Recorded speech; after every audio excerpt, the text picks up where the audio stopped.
Une odeur insupportable remplit la chambre du monarque le plus puissant d'Europe. Versailles, août 1715.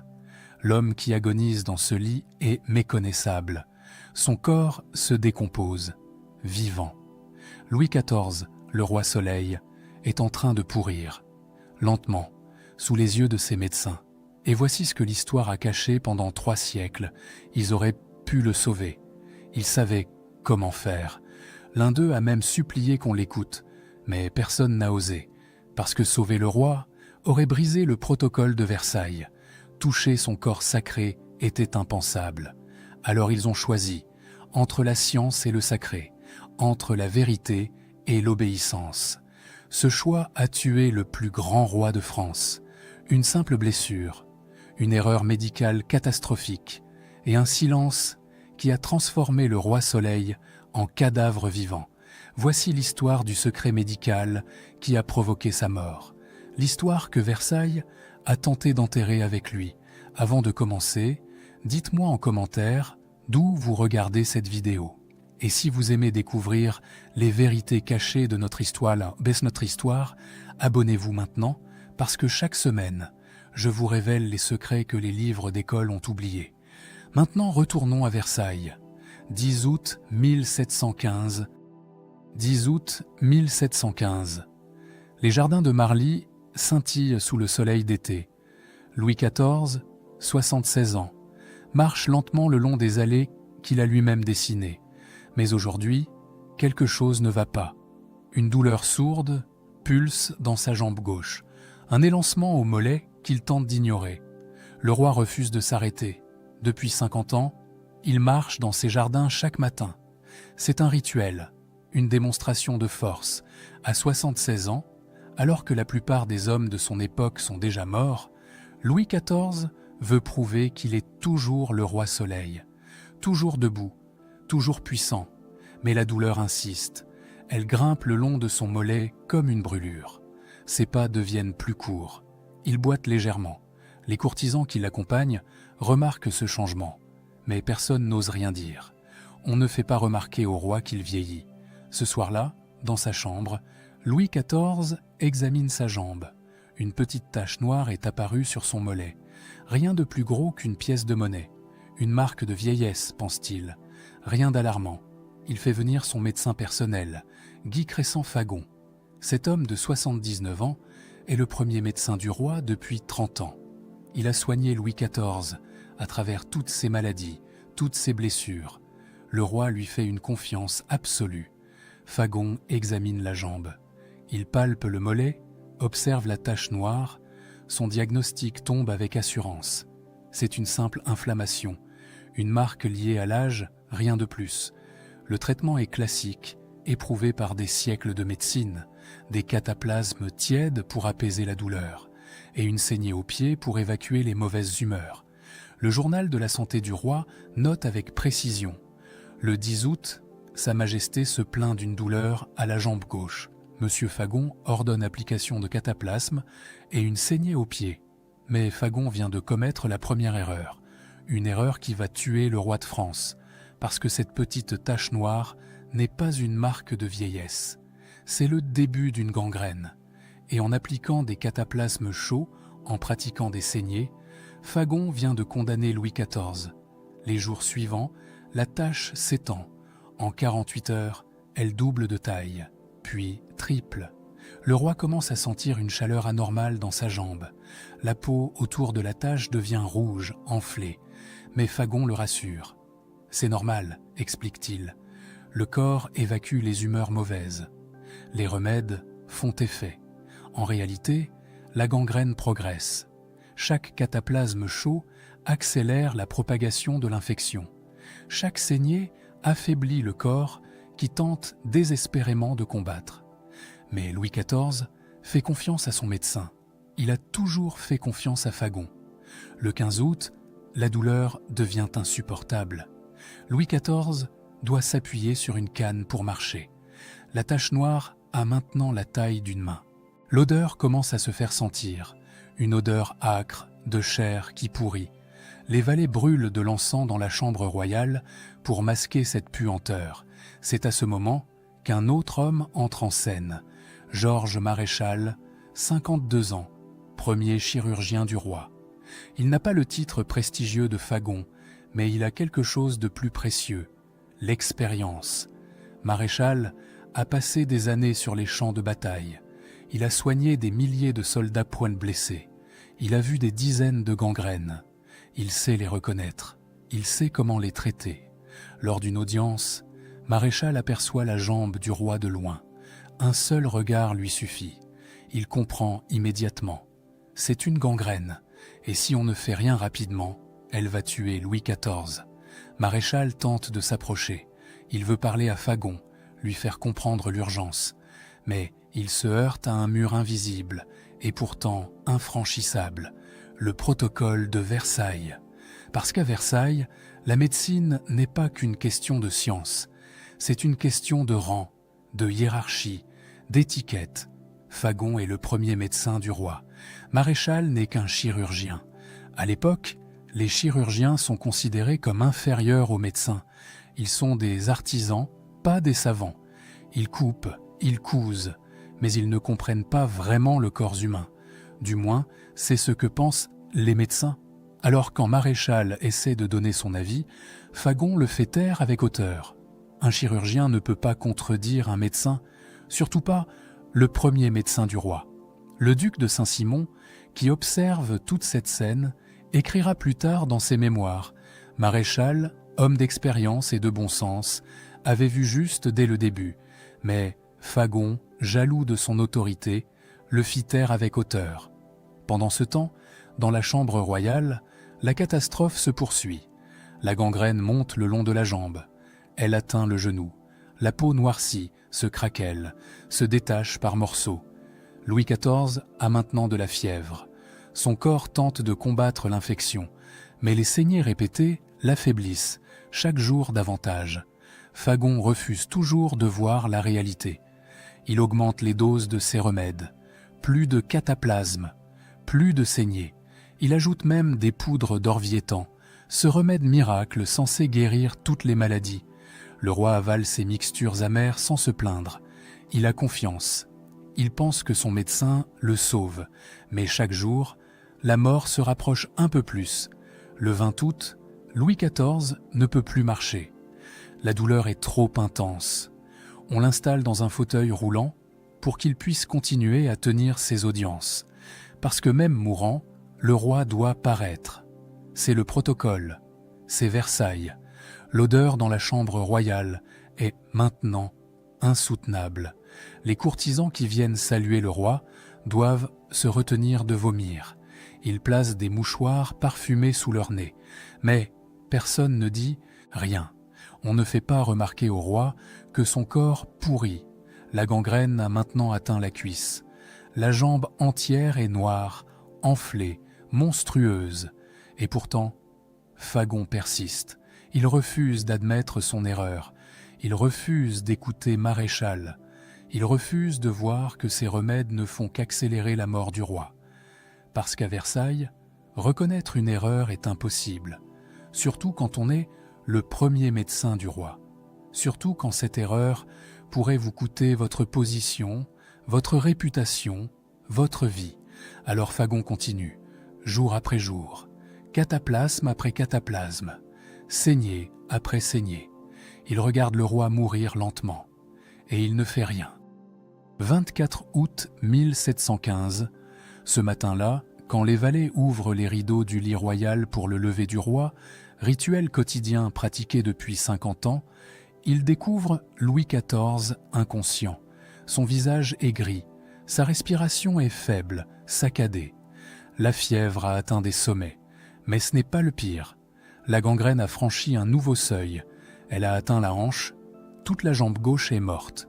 Des morceaux de peau se détachent et tombent sur les draps. L'odeur est si forte que plusieurs valets doivent sortir précipitamment de la chambre. Pour la première fois, la peur s'installe à Versailles. Le roi est en train de mourir, et tout le monde le sait désormais. Fagon panique. Ces remèdes n'ont servi à rien. Pire, ils ont tout empiré. Mais il ne peut pas l'admettre. Pas devant la cour, pas devant l'histoire. Alors il fait ce qu'il aurait dû faire depuis le début. Il appelle Maréchal en urgence. Le chirurgien entre dans la chambre royale. L'odeur le frappe comme un coup de poing. Il s'approche du lit, examine la jambe du roi. Ce qu'il voit le glace. La gangrène a progressé bien au-delà de ce qu'il craignait. La chair est noire, putréfiée. L'os est visible par endroits. Le corps entier est en train de s'empoisonner. Maréchal se tourne vers Fagon. Son diagnostic est brutal, sans détour. Il faut amputer, immédiatement. C'est la seule chance de sauver le roi. Couper la jambe avant que l'infection ne se propage davantage. C'est radical, c'est terrifiant, mais c'est la seule solution. Le silence qui suit cette déclaration est assourdissant. Tous les regards se tournent vers Fagon. Le premier médecin du roi semble soudain très vieux, très fatigué. Il secoue la tête lentement. Non, pas d'amputation. Maréchal insiste. Il explique que sans cette opération, le roi va mourir. Dans quelques jours, peut-être même dans quelques heures. La septicémie générale va emporter Louis XIV. Il faut agir maintenant. Mais Fagon refuse. Et ses raisons révèlent quelque chose de terrifiant sur Versailles, sur le pouvoir absolu, sur ce que signifie être roi en 1715. Première raison, l'âge du roi. À 76 ans, avec une infection aussi avancée, Louis XIV ne survivra probablement pas à l'opération. L'amputation elle-même pourrait le tuer. Le choc, la perte de sang, la douleur. C'est un risque énorme. Deuxième raison, et c'est celle-ci qui est vraiment révélatrice. Personne n'ose toucher le corps sacré du roi. Parce que le corps du roi n'est pas un corps ordinaire, c'est un corps divin. Louis XIV règne par la grâce de Dieu. Son corps est sacré, intouchable. Amputer la jambe du roi, c'est mutiler un être choisi par Dieu. C'est un sacrilège. Les archives nationales conservent un rapport médical écrit à cette époque, un document qui révèle toute l'ampleur de ce dilemme. On peut y lire « L'amputation présenterait des risques mortels, mais surtout, porter la main sur le corps du roi serait un sacrilège que nul n'ose commettre. » Voilà le secret. Voilà pourquoi Louis XIV va mourir, non pas parce que la médecine de l'époque ne peut rien faire, mais parce que personne n'ose agir. La superstition, le protocole, la peur sont plus forts que la science. Maréchal baisse la tête. Il sait que le roi est condamné. Il sait qu'il aurait pu le sauver. Mais il ne peut rien faire contre le système, contre Versailles, contre cette machine implacable qui broie même les rois. Les jours suivants sont un cauchemar. Fagon, désespéré, multiplie les tentatives. Il fait venir un charlatan italien, un certain Lebrun, qui prétend posséder un remède miracle, une potion secrète qui guérit tout, l'orviétan. Cette mixture est composée d'opium, de vipères séchées, de 70 autres ingrédients dont personne ne connaît vraiment la nature. Le roi la boit. Il n'a plus le choix. Il est prêt à tout essayer. Résultat, Louis XIV commence à avoir des hallucinations. Il vomit pendant des heures. Son corps, déjà affaibli par les saignées répétées, s'épuise encore davantage. L'orviétan ne fait rien contre la gangrène. Il empoisonne simplement le roi un peu plus vite. Dangeau, un courtisan qui tient un journal quotidien de la vie à Versailles, écrit « Le roi souffre horriblement. On lui applique des remèdes qui semblent augmenter son tourment plutôt que le soulager. Mais M. Fagon assure que c'est bon signe. Bon signe. Alors que le roi agonise, alors que son corps se décompose vivant, Fagon continue de mentir, à lui-même, à la cour, peut-être même au roi. Mais Louis XIV n'est pas dupe. Dans ces rares moments de lucidité, entre deux vagues de fièvre, il comprend qu'il va mourir. Il le sait, il le sent.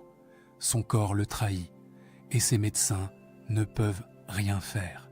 Le 27 août, Louis XIV prend une décision. Si la mort est inévitable, alors il va mourir en roi. Il va faire ses adieux.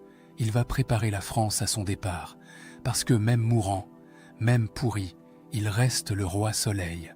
Il fait venir le jeune Louis, son arrière-petit-fils. L'enfant a 5 ans.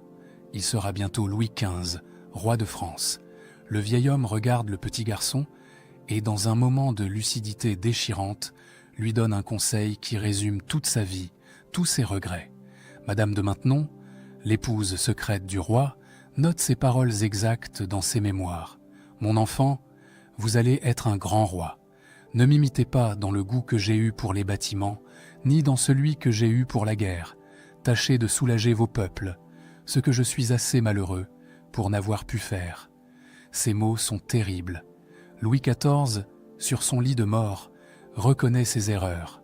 Les guerres, trop nombreuses. Les palais, trop coûteux. Le peuple écrasé d'impôts. Il sait que son règne, malgré toute sa gloire, a épuisé la France. Le roi fait ses adieux à la cour. C'est une scène que Versailles n'a jamais connue. Une scène qui bouleverse tous les témoins présents. Louis XIV, allongé dans son lit, le corps ravagé par la gangrène, demande que tous les courtisans entrent dans sa chambre. Ils arrivent par groupes, les ducs, les princes, les ministres, les serviteurs. Ils s'avancent lentement, horrifiés par l'odeur, par la vue de ce roi méconnaissable, cet homme qui a régné sur la France pendant 72 ans, qui a fait trembler l'Europe entière, qui a imposé sa volonté à des millions d'hommes, n'est plus qu'un corps décharné, une jambe noire et putréfiée, un visage creusé par la douleur. Et pourtant il parle. Sa voix est faible, mais claire. Il demande pardon. Pardon pour ses erreurs. Pardon pour les guerres qui ont coûté tant de vies. Pardon pour les impôts qui ont écrasé le peuple. Il demande pardon à Madame de Maintenon pour ses infidélités passées, pour toutes ses maîtresses qui ont marqué sa jeunesse. Les courtisans pleurent, certains par sincérité, d'autres par protocole, mais tous comprennent qu'ils assistent à la fin d'une époque. Le règne le plus long de l'histoire de France touche à sa fin. Mais derrière ces larmes, quelque chose d'autre se passe, quelque chose de plus sombre, de plus calculateur, parce que Versailles ne s'arrête jamais, même quand le roi agonise. Dans les couloirs du palais, loin de la chambre royale, les courtisans ont déjà commencé à changer de camp. Ils vont discrètement saluer le duc d'Orléans, qui sera bientôt régent pendant la minorité du jeune Louis XV. Ils lui jurent leur fidélité. Ils lui promettent leur soutien. Le pouvoir est en train de changer de main, avant même que le roi soit mort. C'est brutal, c'est cynique, mais c'est Versailles. Le pouvoir absolu ne tolère pas le vide. Il faut toujours un maître. Et si le vieux roi meurt, il faut déjà servir le nouveau. Louis XIV le sait, il n'est pas dupe. Dans un de ses derniers moments de lucidité, il dit à ses proches « Je m'en vais, mais l'État demeurera toujours ». Il comprend que sa personne n'est rien, que seul compte le système qu'il a créé, cette machine monarchique qui continuera de tourner, avec ou sans lui. Pendant ce temps, Fagon tente un dernier remède désespéré. Il a entendu parler d'une vieille recette, transmise depuis le Moyen-Âge, du lait d'ânesse bouilli, mélangé à du vin de Bourgogne, appliqué directement sur la plaie, censé purifier la chair, chasser les humeurs mauvaises. Il l'applique sur la jambe gangrenée du roi. Le résultat est immédiat. Louis XIV hurle de douleur. Le liquide brûlant sur la chair morte provoque une souffrance inimaginable. Mais Fagon persiste. Il pense encore que cela va fonctionner, que le roi va guérir. Rien ne se passe. La gangrène continue sa progression inexorable. Elle a maintenant atteint le bassin. Tout le bas du corps est infecté. Le sang est noir, empoisonné. Les organes commencent à lâcher un par un. Maréchal observe cette scène avec une tristesse immense. Plus tard, il écrira dans ses notes personnelles, conservées aujourd'hui aux archives du château de Versailles, « J'ai vu le roi mourir jour après jour et je n'ai rien pu faire, non par ignorance, mais par obéissance. C'est la plus grande honte de ma vie. » Voilà le cœur du drame. Maréchal savait, il aurait pu sauver Louis XIV, mais le système l'en a empêché. Le protocole, la hiérarchie, la superstition, toutes ces règles invisibles mais absolues qui régissent Versailles. Le 30 août au soir, Louis XIV sombre dans un état de semi-conscience. Il délire, il parle à des personnes mortes depuis longtemps. Il revoit les batailles de sa jeunesse. Il appelle Mazarin, son mentor disparu 50 ans plus tôt. Il murmure le nom de ses maîtresses oubliées. La fièvre le consume. Son corps brûle de l'intérieur. La septicémie générale a envahi chaque organe. Les reins ne fonctionnent plus. Le foie lâche. Le cœur bat de plus en plus faiblement. Cette nuit-là, personne ne dort à Versailles. Dans la chambre royale, les médecins se relaient, les prêtres prient, les courtisans attendent. Ils savent que la fin est proche, ils la sentent. Minuit passe. Louis XIV est toujours vivant, à peine. Sa respiration est si faible qu'on doit approcher une bougie de ses lèvres pour voir si elle vacille encore. 3 heures du matin, le roi ouvre les yeux une dernière fois. Il regarde autour de lui, il voit les visages de ceux qui l'entourent. Fagon, le médecin qui l'a tué sans le vouloir. Maréchal, le chirurgien qui aurait pu le sauver. Madame de Maintenon, son épouse secrète. Le duc d'Orléans, le futur régent. Il essaie de parler, ses lèvres bougent, mais aucun son ne sort. Puis, dans un dernier effort, il murmure quelque chose. Les témoins se penchent pour entendre. 6 heures du matin. Louis XIV reçoit l'extrême-onction. Le chapelain lui donne les derniers sacrements. Le roi récite les prières avec lui, d'une voix à peine audible. Il est lucide. Il sait que ce sont ses dernières heures. À 8 heures, la lumière du soleil entre dans la chambre royale. Comme une ironie cruelle, le roi soleil va mourir au lever du soleil. Louis XIV regarde cette lumière. Peut-être pense-t-il à toutes ces matinées où il s'est levé en majesté, entouré de sa cour, au sommet de sa gloire. Peut-être pense-t-il à tout ce qu'il a construit, Versailles, la grandeur de la France, son empire, ou peut-être pense-t-il simplement que tout cela n'a servi à rien, que malgré tout son pouvoir, il meurt comme n'importe quel homme, seul, dans la douleur, victime de l'orgueil de ses propres médecins. 8h15, 1er septembre 1715. Louis XIV meurt. Ces derniers mots restent gravés dans les mémoires de tous les témoins présents. Il regarde les courtisans qui pleurent autour de son lit et murmure « Pourquoi pleurez-vous? Pensiez-vous que j'étais immortel ?» Puis il ferme les yeux. Sa respiration s'arrête. Le roi soleil s'éteint. Un silence immense tombe sur Versailles. Pendant quelques secondes, personne ne bouge. Personne ne parle. C'est comme si le temps lui-même s'était arrêté. Le règne le plus long de l'histoire de France vient de prendre fin. Mais Versailles ne reste jamais silencieux longtemps. Presque immédiatement, le protocole reprend ses droits. On ferme les volets de la chambre royale. On couvre le corps du roi d'un drap blanc. Les courtisans sortent en silence, déjà en route vers les appartements du duc d'Orléans. Le pouvoir est mort. Vive le pouvoir. Quelques heures plus tard, les médecins procèdent à l'autopsie. C'est une obligation pour tous les rois de France. Il faut ouvrir le corps, examiner les organes, comprendre ce qui a tué le monarque. Et surtout, il faut le noter dans un rapport officiel pour l'histoire. Ce rapport d'autopsie existe toujours. Il est conservé aux archives nationales et ce qu'il révèle est accablant. Les médecins ouvrent le corps de Louis XIV. Ce qu'ils découvrent les horrifie.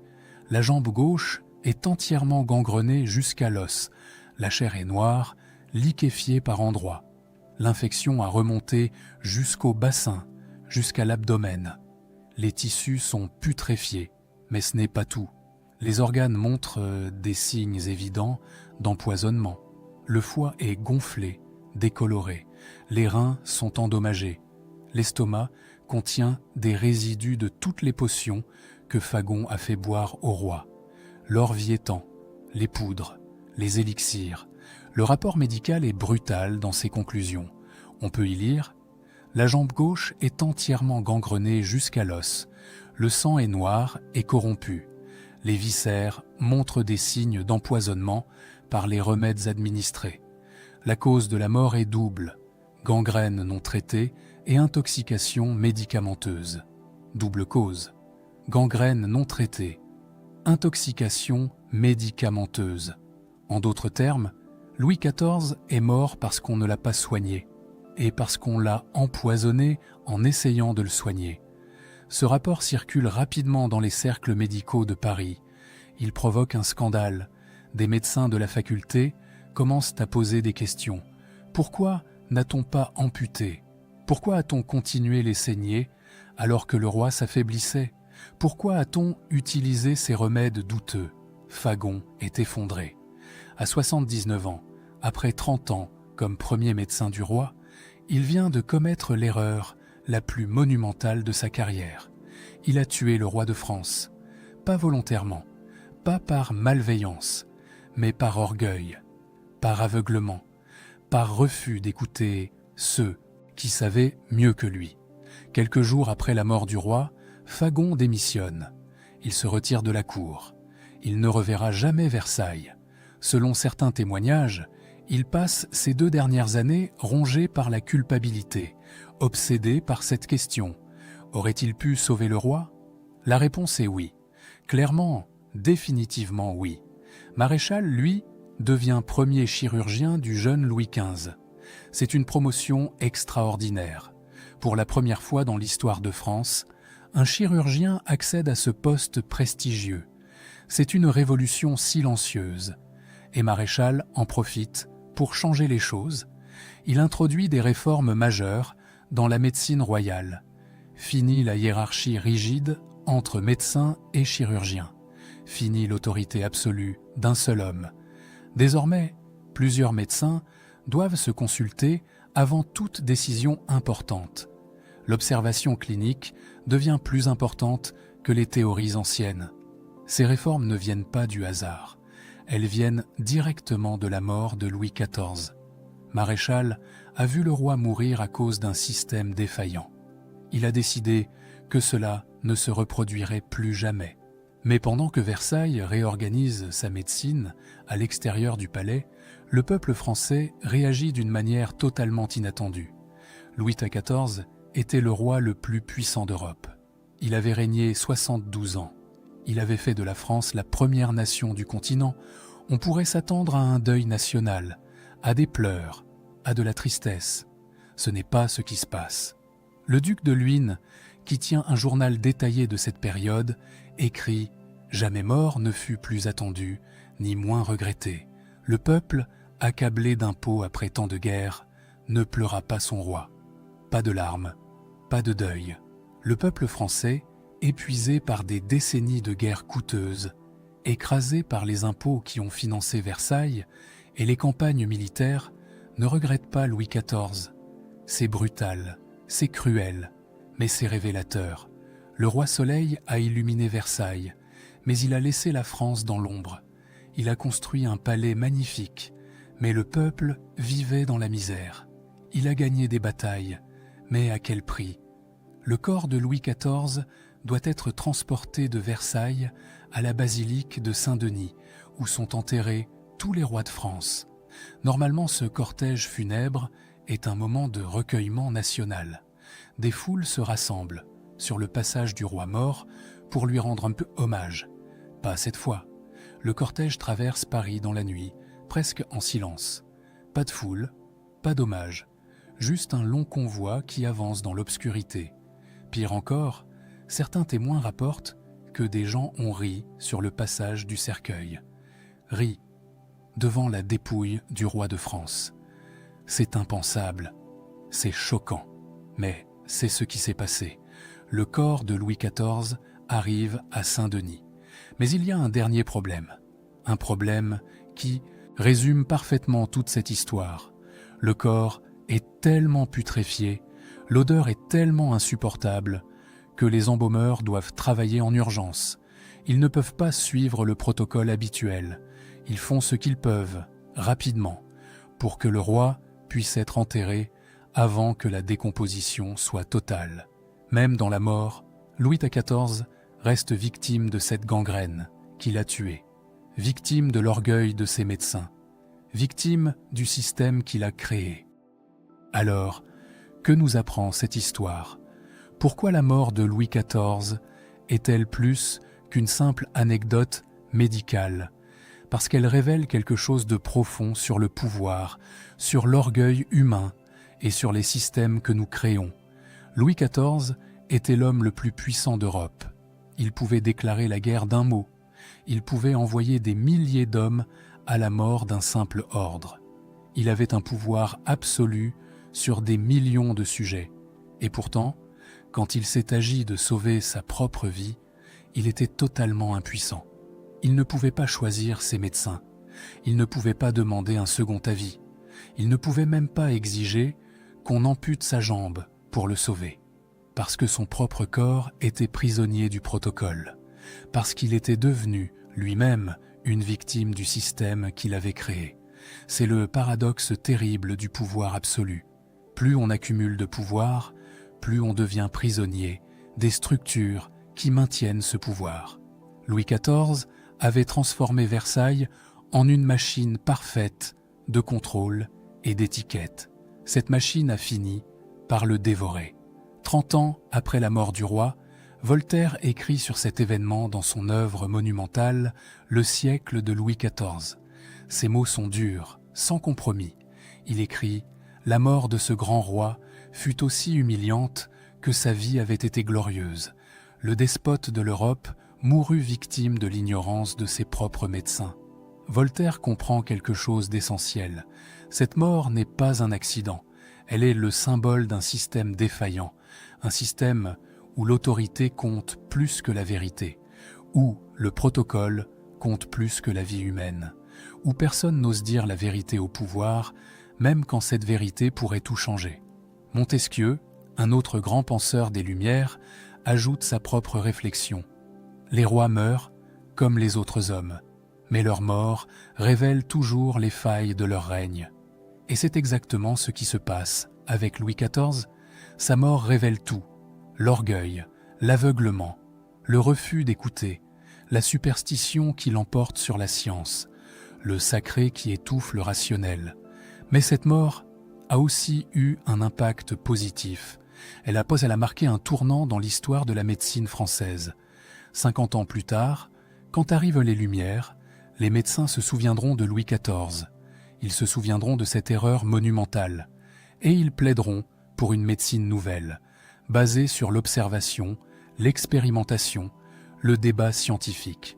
Les réformes introduites par Maréchal après la mort du roi ouvrent la voie.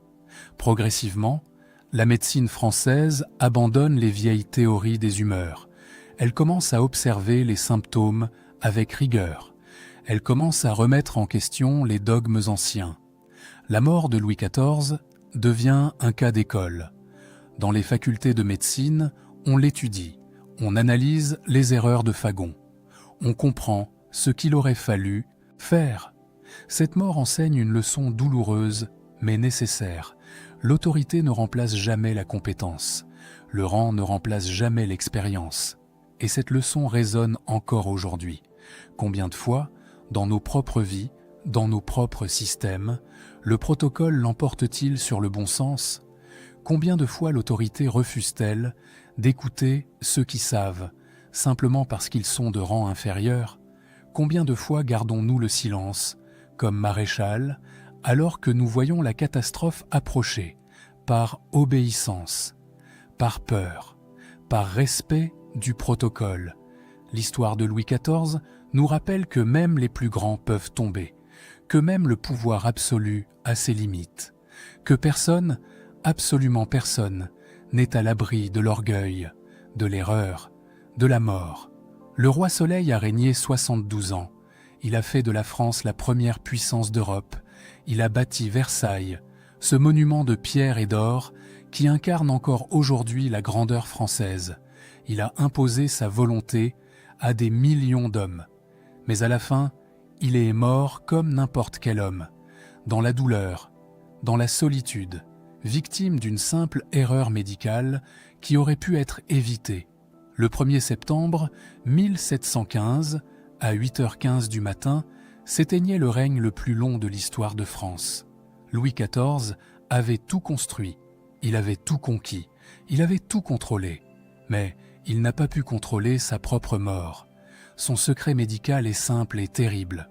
Louis XIV est mort parce que personne n'a osé le sauver, parce que le protocole comptait plus que sa vie, parce que le sacré comptait plus que la science, parce que l'orgueil de Fagon comptait plus que l'expérience de Maréchal. Dans les archives du château de Versailles, une note griffonnée par Maréchal des années plus tard résume tout. Il écrit « J'ai vu le roi mourir jour après jour, et je n'ai rien pu faire. Non par ignorance, mais par obéissance. C'est la plus grande honte de ma vie. Cette honte, Maréchal l'a portée jusqu'à sa mort. Mais il en a tiré une leçon. Il a changé le système. Il a fait en sorte que cela ne se reproduise plus jamais. C'est peut-être là l'héritage le plus important de cette tragédie. Louis XIV est mort d'une erreur médicale. Mais sa mort a ouvert la voie à une médecine nouvelle. Une médecine qui écoute, une médecine qui observe, une médecine qui ose remettre en question l'autorité quand des vies sont en jeu.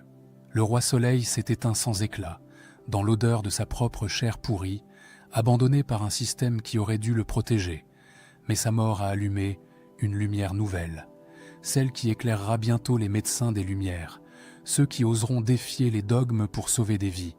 L'histoire de Louis XIV ne se termine pas par sa gloire, elle se termine par cette leçon oubliée. Même les rois peuvent mourir d'une erreur médicale. Et parfois, le plus grand pouvoir du monde ne peut rien contre le silence de ceux qui savent.